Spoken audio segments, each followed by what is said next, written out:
A quick word before we get into this week's episode. I was talking to a head of school recently who said, Peter, we've got a strong strategic plan, but every time we try to act on it, things stall. If that sounds familiar, you're not alone. Big goals are easy to write down, but they often get bogged down in the daily, making it hard to stay strategic. That's why I built the School Operating System. It's a framework that helps you align your team and focus your priorities so you can actually execute the plan.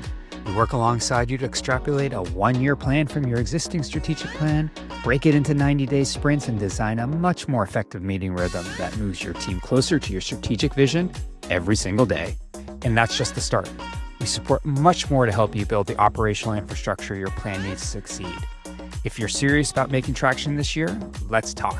Visit moonshotos.com/SOS. That's MOONSHOTOS.com/SOS to learn more and set up a time to chat about the School Operating System. Hi there, my friend. I'm Peter Barron. Welcome to today's episode of the Independent School Moonshot podcast. I am thrilled to be joined by Kalyan Balaven, who is the head of school at Dunn School, which is in Los Olivos, California. Cal's doing amazing work down there. He's got his own podcast series. If you haven't listened to it, I'm going to ask him to make sure that he provides the link to it. But he just wrote this book on, speaking truth, teaching humanity, what I learned from Mr. Lindsay to teach and lead in the age of AI. And I feel like so many of these podcast episodes over the last 3-4 months have been focusing on AI from different perspectives. So I'm really excited for Kal to be here to share his journey, talk about the book, talk about its relevance to this age of AI that we're in right now. But before we get into all that, Kal, welcome to the podcast. Thank you, Peter. I appreciate you. Hey, before we get started, if folks don't know you, could take a second just to introduce yourself and Dunn School? Yeah, I'm Kalyan Balaven, the head of Dunn School. Like you said, located in Los Olivos, California, which is Santa Barbara County. It's 6 to 12 boarding and day school. Going into its 69th year, our 70th anniversary is coming up. Excited about that. And I've been privileged to be the head for the last 5 years. And you've done so many amazing. Before we get going, talk about your podcast. Like, I'd love for people. Oh, wow. And your guest list is out of control. Oh, wow. Yeah, we did the whole student podcast, and started really to optimize the search engine piece around whole student, which was something we said a lot at Dunn School, but it was not in the online space the way we wanted to. We wanted to really create a lot of kernels for people to find Dunn School who were actually looking for a holistic student experience. So started the whole student podcast. The premise was, I thought, if we asked notable people about the teachers in their lives, they probably would tell really interesting stories. And that's where it started. We did several seasons that way. And then the last season that we recorded emphasized something called community, belonging, and purpose, which was a center we kind of launched at Dunn School to really encapsulate the work around inclusion. And the themes and the conversations got even more interesting as we talked to folks about the ideas of community, belonging, and purpose, and also the teachers that really saw them. And so it's been phenomenal. And so we've had folks from Glenn Close, J.B. Pritzker, Isaiah Thomas. I heard that. So fun, just fun episodes. Yeah. And they really go back to the same thing, which is it really matters when a student is seen by a teacher. Yeah. And I think that's a great jumping off point for today's conversation, because your book, Speaking Truth, Teaching Humanity, What I Learned from Mr. Lindsay to Teach and Lead in the Age of AI, which, Kal, people can get it on Amazon. I know I got it on Amazon. Anywhere else where they can get the book? Amazon and wherever online you buy your books. I think it's almost everywhere. Awesome. Perfect. But the book centers on your relationship with Mr. Lindsay, and clearly there was a deep relationship between the two of you. So I'm curious, like, what does that relationship mean to you, and what lessons from him feel more urgent now that we're in this? I don't know. We're always looking at screens, AI's around us all the time. Like, I'm just love for you to connect the dots there. Yeah, means everything. I don't think I end up on this career path or any career path without Mr. Lindsay's intervention in my life. As you would read in the book, I was set up to fail in some ways. And in walks Mr. Lindsay, or really, I walk into his class on accident, really. I didn't really know what that class was on my schedule. It was the end of the day. But he begins to notice me right away and take steps in a way to really pull me out of all the layers of complexity in my life at that moment, to really see the authentic me and challenge me along the way to really, become that person. And at the time, in the moment, I thought, oh, wow, Mr. Lindsay really helped me get into college. Mr. Lindsay really helped me navigate towards law school. But it was only after I stepped into education without any real formal training in education. I didn't go to a credentialing program. I didn't have a graduate degree in education. I started to model everything I did in the classroom and later as an administrator on the lessons he taught me. And I didn't realize it at first. Yeah. And then slowly, upon reflection, as people ask, like, why do you do that? Or what's motivating you to kind of frame it this way? I'd think back to Mr. Lindsay and some of the lessons I learned from him. And that's really where the sentiment of the book comes from. He's become an important person in my life. We talk to each other, obviously, and reach out to him at different milestones in my life. This summer, late in the summer, he calls me, late in June, I should say, he calls me, and he said, I just watched your graduation, the Dunn School graduation online. I said, you saw the whole graduation, Mr. Lindsay, or just my speech? And he goes, no, I saw the whole graduation. And he starts to tell me some things about some of the students. And remember, he's a very observant person. So he's telling me things about some of the students. I'm like, oh, you watched the whole graduation. And he goes, Cal, I'm really proud of you. And, I just melt, Peter, like when he says that. And he says, I can authentically see every student and know who they are. And you've taken the lessons I've taught you and you manifest them. Now, he's just saying that off for a graduation ceremony. And obviously the graduation is often the best, representation of a school's outcomes and processes, etc. But when he said that, I was just, floored by it. And I walk into the office of one of the teachers who was still working over the summer. And I said, oh, wow. And so what just happened? I told him, I said, I got to write some stuff down. And I literally start to write nonstop for the next 2-3 weeks. The stories were coming out of me about things that Mr. Lindsay and we had over the years. And also the reflections I had as an educator, administrator based on those stories. And in conjunction with the conversation we were having around AI, like we're doubling down on that authentic humanity piece, which is what Mr. Lindsay was all about, so that AI becomes a tool at our fingertips that optimizes that and not something that detracts from it. And that was what the book became. What did he say when he learned you wrote the book? Like, what was his reaction to that? Oh, wow. He was honored. He was, I think, really, really touched to a point to think that I'd been thinking about all these things over the years. Mind you, we'd have conversations. He is not a person that likes when people talk about him. Yeah, sure. Right. Yeah. And so much so that parts of his life, that you'd be curious about, he wouldn't, let you in that way. Right. It was always about you or other students and things going on with the team, etc. And so for me to like really flesh out these moments were something that like I think really he was really touched by. Yeah.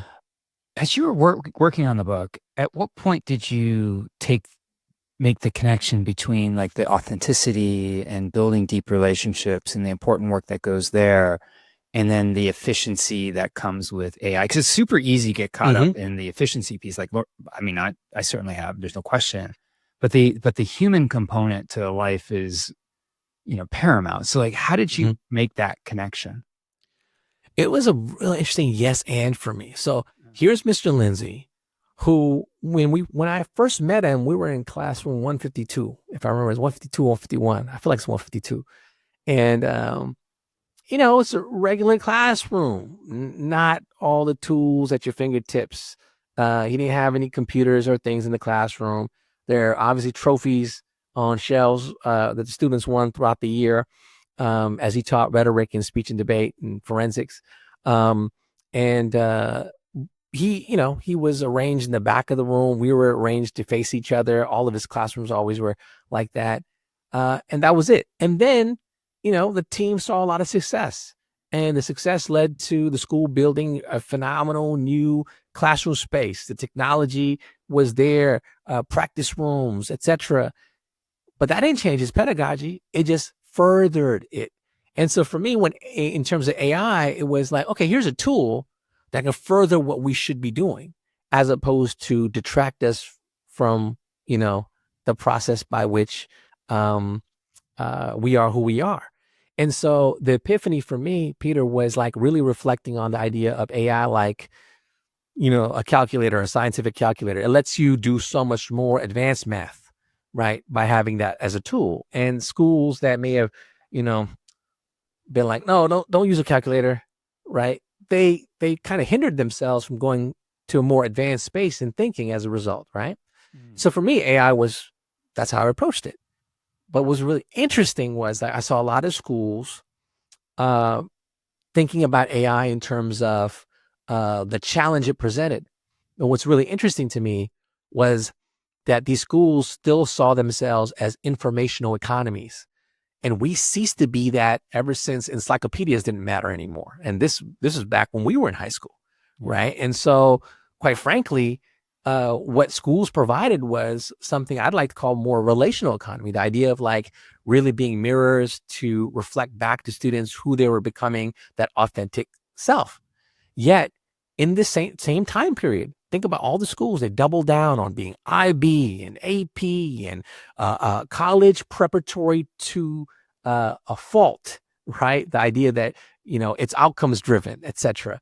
So that students cease to really see themselves, but really were put into these, industrial pathways to become these information people. Let me regurgitate as much information as possible for the next test or exam in order to get to the next level and keep on moving. And yet we lost ourselves in the process, where Mr. Lindsay was always about that authentic self cultivation. So I saw AI as an opportunity in this realm. How did you pursue that opportunity? Like, what did that look like? Wow, Peter. So initially it was like, yes to AI. So let's weave it in. Let's pilot it. Let's use it in some classes and lesson planning. I put together an AI cohort on campus, teachers across divisions to really experiment and share their ideas. We're still doing that. And then for the administrators, I said, how can we use AI to give us more time? And they said, what do you mean? I say, let's use AI in ways that optimize our time so we're in front of kids more, right? Because my administrative team was real vibrant too. And so it's like, I told my associate head, it's like he was doing job descriptions for new jobs we were posting. I said, use AI, let's see what happens. So literally, paid AI services using let's get these job descriptions out there quickly. Let's not believe them. Let's look at them. We'll look at the language, and AI is learning. It's iterative, right? And it made that time more efficient, but allowed us to get into people's classrooms more. It allowed us to see each other more, have those moments with students that we just couldn't simply have because we're stuck behind emails. And I was using AI. I started using AI for the long emails I would get from colleagues or parents sometimes that needed to be processed. And I'd say, yeah, look at this email and tell me if there's anything that I need to respond to right now. And if I have anything to respond to, put them in bullets. So then I can draft the response and not get caught up in the whole thought process, right?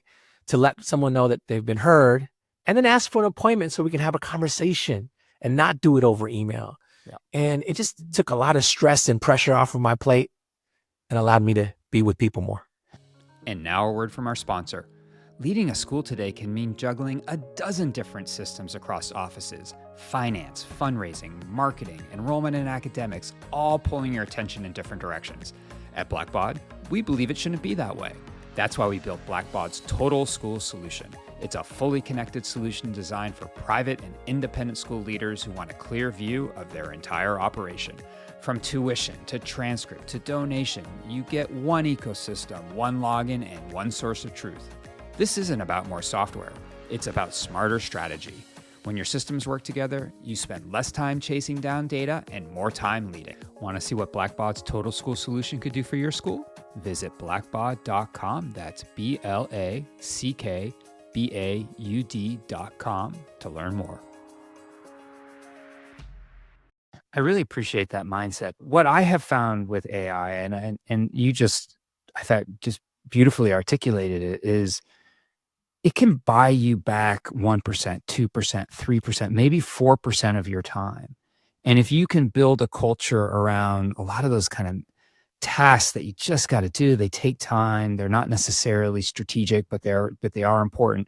If you can use AI to help, lessen the load a little bit. I mean, imagine if across your campus, your entire faculty and staff was able to recapture 3% of their time over the course of the year. Mm-hmm. That's thousands of hours that you can then pour back into living your mission. Oh yeah. It just seems like it to me, like I guess I struggle sometimes when I hear, when I look at the spectrum of AI adoption, and on one end of the spectrum, it's like AI is not going to come on our campus. We're not going to use it. It's not, we're not going to introduce this to our community. And then the other end of the spectrum, you just have to be like, hey, we're all about it. Like we're going to pilot, we're going to do all these things. And the majority of the schools are in the middle, but I do think that, I understand the challenges. I'm not naive. I totally get the challenges, but it feels like there are opportunities as well. 100%. I think as small schools, we have the opportunity to pivot and take on some new things because of our smallness. Yeah. That established long-standing schools that have a particular formula and a really large and a lot of bureaucracy have a hard time with new things. And to steer a larger ship is harder than steer a smaller ship.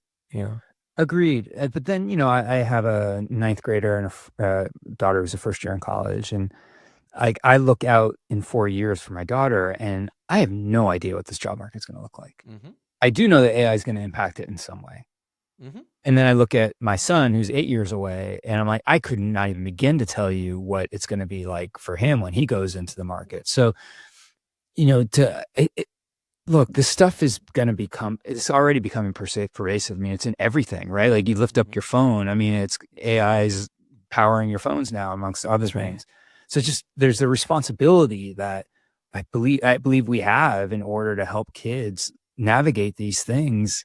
And even as confusing as they are. Yeah, I agree. I think before GPT launched and before AI became ubiquitous and used everywhere, it was interesting. I had a person come through that I had wanted to work with. I'd worked with at my previous school, and he was telling me it's coming, and and I was okay. And he was telling me it's going to change everything, and I said okay. And at the time, I was reflecting back to him, and I said to him, it was really interesting. I said, when you and I went to school, we went to school in the mythology, and I say the mythology because it wasn't always true, right? Of running the 440. And he said, what do you mean? I said, you go to college for 4 years and then a career for 40. And I said, since then, especially in this internet era, I didn't say AI, this internet era, it's like every 4 years you got to learn a new skill. That quickly turned to every 4 months. That I would even say every 4 days. Yeah, there is something brand new that you have to learn in order to be relevant. And so then what then becomes the fundamental skill? The fundamental skill is your ability to learn, to ask questions, to be able to interact with something new, to be able to pivot, to be able to imagine, to not have a fixed mindset.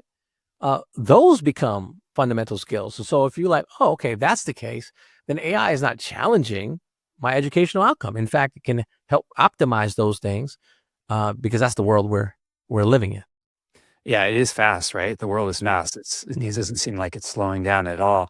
But one of the things I appreciate about your book is that you do encourage people to slow down, because after each chapter, you actually have an exercise for for the leadership team around responsible AI use. Um, like if someone's going to pick up the book today and be like, where do I start? Like, what would you recommend? Oh, you know what? I was thinking about this. The inclusion menu would be interesting. And that's on my mind because I think schools also grappling with this moment in time in relationship to connectivity, belonging, all of this stuff. And the attack on that in terms of schools and how they navigate politics of this time as well. Yeah. And to me, the inclusion menu is a great example of where AI can intersect, but the ultimate goal is building this authentic humanity. And the exercise is simple. It's really asking everybody in a cohort, classroom or cohort of leaders or cohort of educators, how they best belong in a community. What are things that make them to feel like they really belong, and just capturing that. Like, it could be an ideation session. You're writing it on these large Post-its, etc. But then taking that and digitizing it. And this is where AI could step in, organize it, right? And put it together. And then once it's put together, look at it as a menu. And as a school, as a cohort, look back at that menu and ask yourself how you would apply that menu. What are the orders from that menu you would make to optimize the school now that you have organized those thoughts as a community? And so that's that partnership with AI, right? In a way that, yes, it's helping in the process, but what are we focused on? Authentic humanity.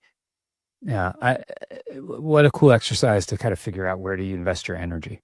Yeah. I'm curious, and I just was saying, like, maybe 5 minutes ago when we were talking about looking out at the career prospects for kids, 4, 8 years. So I'm going to ask you a question to look out, even though I just said that I have no idea. So I don't want to put you on the spot. So if you're like, I don't know, but you're ahead of school, right? So you're navigating a lot on a daily basis. When it comes to AI, are there, like, what are you looking for in terms of signs that things are shifting? And I guess in the next, if we're going to look out, say 5 to 10 years, like what do you think is going to matter most for schools? The thing that comes to my mind is social media for a moment. And let me say this. When social media became commonplace, Yeah. all schools approached social media as a threat, mostly. They saw it changing the social dynamics of the classroom and school. They saw some benefits in relationship to being able to connect with people, but they also saw this as a space that led to more disciplinary and punitive stuff, all that. And so it was always seen as, social media is over here. It was never really woven into school curriculum, etc. But it absolutely was a paradigm shift in ways in which we were intersecting with algorithmic thinking, right? And the algorithm. We didn't teach to it. And then as a result, we ended up dealing with other layers of challenges. Like, because we never taught our students what was happening in social media, when they were being narrowcasted to because of the algorithm, seeing that they liked a particular thing and then giving them news about that thing, so much so that they lost sight of other perspectives, they weren't prepared because we did not use it or, pull it in. And in this time period, there were students that, young people that said, you know what, social media is cool. I like it. I'm going to do some stuff on it. I'm going to be a content creator. And social media became a career, right? Young people are, on career paths in social media, but we ignored it. Schools ignored it, altogether. I don't want AI to be the same thing, right? So for me, it's like, I want students to be so facile with the tools that are present. I want them to be phenomenal prompt engineers because, AI is going to be as good a tool as you can help interact with, right? If you can't engineer prompts that bring AI along a thought process, then you're not going to get the same result as someone else who can. And help it to further the imaginative experience of kids. The limiting factor has now been removed, right? Sometimes a person can imagine something that may not have had full computational computational thinking pathways, CS and all that. But they imagine this crazy app that would be wonderful and this could be great, but they don't know how to do it. So that thought goes, it drifts away, and they move on in life. But this young person, perhaps doesn't have this pause anymore because AI can help them understand, where can I learn? What can I do? And how can I generate some of your ideas in a way that you can help to see it come to me flourish, right? And come to fruition, right? It's like, wow, well, that's great. So exposing students to the tool, using it proactively in the classroom, are the ways I think we set up our kids for the careers to come that we can't even see yet. How do you introduce this to faculty? Because I imagine, there's got there that's a shift, right? It's new skills that they have to build. It's changed the way it's a change to the way they teach. Like, how do you build culture around that? Well, I mean, sometimes your excitement can be infectious, right? If you really see something as an opportunity. And at the same time, I have colleagues who are phenomenal in what they do, right? I don't want them to change the formula, right, for change's sake, but I want them to be aware of, the potential for this tool to augment what they're doing. Some won't intersect with it. And so the idea of making something mandatory or things of that nature is not the way I usually proceed. I like the idea of running pilots and using cohorts of people to intersect with new tools and new ideas in ways that are imaginative, that check the blind spots, even my own blind. Although I never thought of using it this way. I have colleagues that are using it in our cognitive support, neurodivergent student support. We call learning strategies at our school, and it's I never thought about using it that way, right? And other ways in which it can help our students. And so by approaching it kind of opportunity and a real interesting thing that we want to help support, there's no stipends behind it. There's no, if you do this, you get this. It's just getting excited about something, telling folks that you're on board and you're about to use it and do this, and inviting others to do it as well. I think if you're authentically who you are in that space, when you do that invitation, others want to step up. Do you carve out time for faculty to experiment? Yeah, we have great in-service model at a school. So, and something I inherited, nothing I created, but it's phenomenal.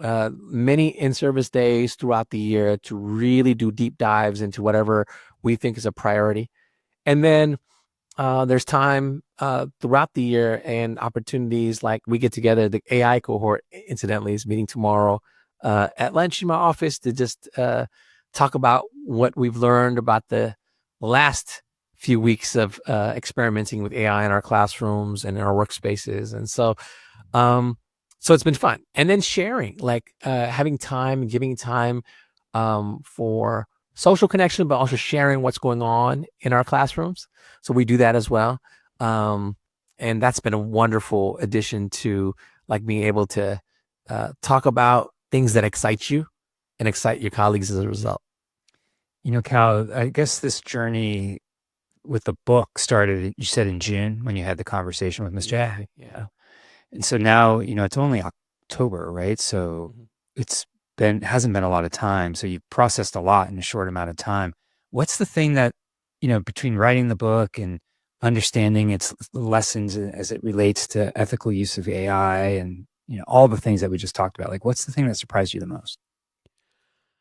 Oh, the fact that all the stories poured out of me kind of surprised me from a vantage point of how the stories connected with each other. So the format of every chapter is a reflection on something that happened with Mr. Lindsay, and then how that would manifest in something that would happen in my classroom or school, and how that spoke to a challenge presented by AI and an exercise that would come, exercise I've tried or we've done at a school that I've, been a part of developing.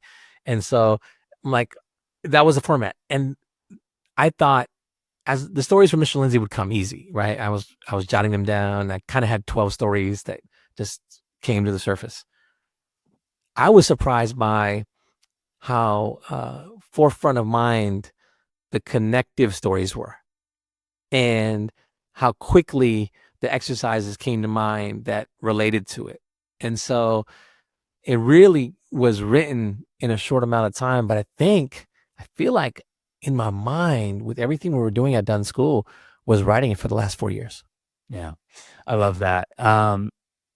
Cal, last question. If somebody wants to follow up and reach out and have a conversation about this, or, just say hi, what's the best way for them to do that? Oh, wow. Just kbalaven@dunschool.org. I'd love to have a conversation about all of this stuff and how our schools are positioning themselves to be in the vanguard of something special. This is a new era for us as human beings. And if we double down on our humanity, I think we'll approach all these tools with the right energy.